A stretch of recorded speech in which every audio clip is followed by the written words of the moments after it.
আসসালামু আলাইকুম, স্বাগতম জানাচ্ছি বিবিসি নিউজ আন্তর্জাতিক সংবাদে। শুরুতেই সংবাদ শিরোনাম, এরপর বিস্তারিত। একের পর এক ৩ দেশে হামলা ইরানের। যুক্তরাষ্ট্রের যে অনুরোধ প্রত্যাখ্যান করল সুইজারল্যান্ড।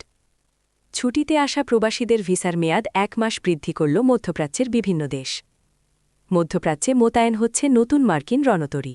দর্শক, এতক্ষণ শুনছিলেন সংবাদ শিরোনাম। এখন বিস্তারিত। আপনি যদি ইসরায়েলের ধ্বংস চান এবং মুসলিমদের পাশে থাকেন, তাহলে ভিডিওতে লাইক করে চ্যানেলটি অবশ্যই সাবস্ক্রাইব করে দিবেন এবং আপনার মূল্যবান মতামত অবশ্যই কমেন্টে লিখে জানিয়ে দিবেন। এখন বিস্তারিত। একের পর এক ৩ দেশে হামলা ইরান। একের পর এক মধ্যপ্রাচ্যের ৩ দেশে হামলা চালিয়েছে ইরান। দেশগুলি হল সংযুক্ত আরব আমিরাত, বাহরাইন এবং কুয়েত। শনিবার দেশটির নৌবাহিনী এসব হামলা চালিয়েছে বলে দাবি করেছে। ইরানের ইসলামিক বিপ্লবী গার্ড বাহিনী আইআরজিসির নৌপ্রধান অ্যাডমিরাল আলীরেজা তাংসিরির বরাত দিয়ে দেশটির সংবাদমাধ্যমের খবরে এ তথ্য জানানো হয়েছে। প্রতিবেদনে বলা হয়েছে, ওই অঞ্চলের ৩টি সামরিক ঘাঁটিতে মার্কিন বাহিনীর ওপর পরপর কয়েক দফায় হামলা চালিয়েছে ইরানের নৌবাহিনী।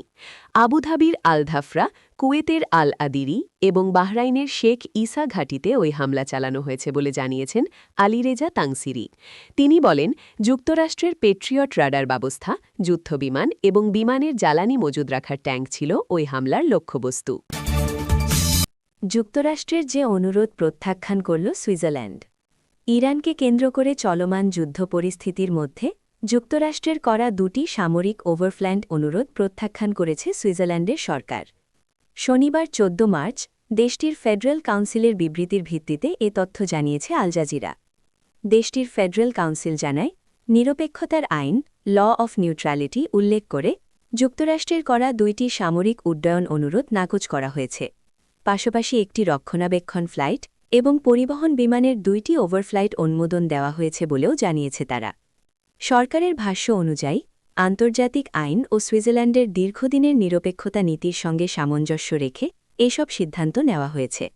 এদিকে ইরানের পররাষ্ট্রমন্ত্রী আব্বাস আরাকচি জানিয়েছেন, যদি ইরানের জ্বালানি অবকাঠামো লক্ষ্য করে কোনো হামলা করা হয়, তাহলে মধ্যপ্রাচ্যে মার্কিন কোম্পানির স্থাপনাগুলোতে আঘাত করবে তার দেশ।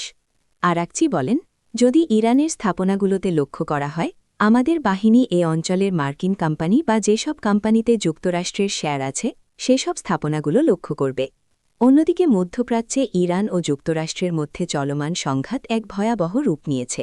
সৌদি আরবে ইরানি মিসাইল হামলায় ৫টি মার্কিন রিফিউলিং বিমান ক্ষতিগ্রস্ত হওয়ার খবর পাওয়া গেছে। ছুটিতে আসা প্রবাসীদের ভিসার মেয়াদ ১ মাস বৃদ্ধি করল মধ্যপ্রাচ্যের বিভিন্ন দেশ। ইরান ইসরায়েল যুদ্ধ পরিস্থিতির কারণে দেশে ছুটিতে আসা কুয়েত, কাতার ও সংযুক্ত আরব আমিরাতগামী প্রবাসী কর্মীদের এন্ট্রি ভিসার মেয়াদ ১ মাস বাড়ানো হয়েছে। শনিবার প্রবাসী কল্যাণ ও বৈদেশিক কর্মসংস্থান মন্ত্রণালয়ের জারি করা এক গণবিজ্ঞপ্তিতে এ তথ্য জানানো হয়। এতে বলা হয়, ইরান ইসরায়েল যুদ্ধ পরিস্থিতির প্রেক্ষাপটে বাংলাদেশে ছুটিতে অবস্থানকালে যেসব কর্মীর ভিসার মেয়াদ ইতোমধ্যে উত্তীর্ণ হয়েছে বা শিগগিরই উত্তীর্ণ হতে যাচ্ছে এবং এ মুহূর্তে সংশ্লিষ্ট দেশে গিয়ে ভিসা নবায়ন করা সম্ভব হচ্ছে না, তাদের বিষয়ে সংশ্লিষ্ট দেশসমূহ কয়েকটি পদক্ষেপ গ্রহণ করেছে।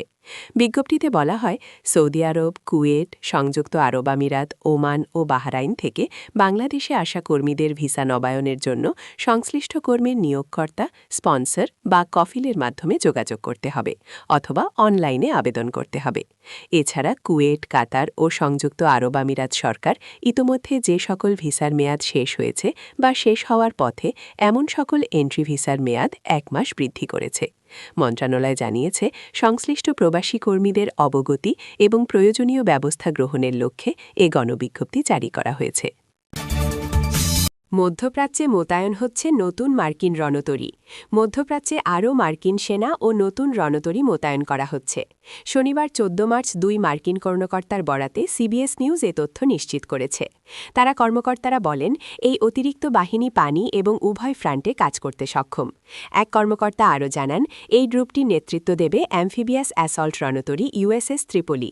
অ্যামফিবিয়াস অ্যাসল্ট রণতরী হল এক ধরনের শক্তিশালী রণতরী যা সমুদ্র থেকে স্থলভাগে সৈন্য, যোদ্ধাযান এবং হেলিকপ্টার নামানোর জন্য ব্যবহৃত হয়।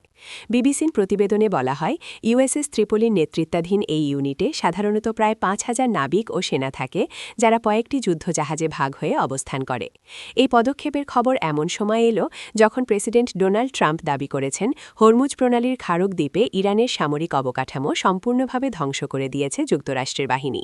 এটি বৈশ্বিক তেল পরিবহনের জন্য অত্যন্ত গুরুত্বপূর্ণ একটি জলপথ।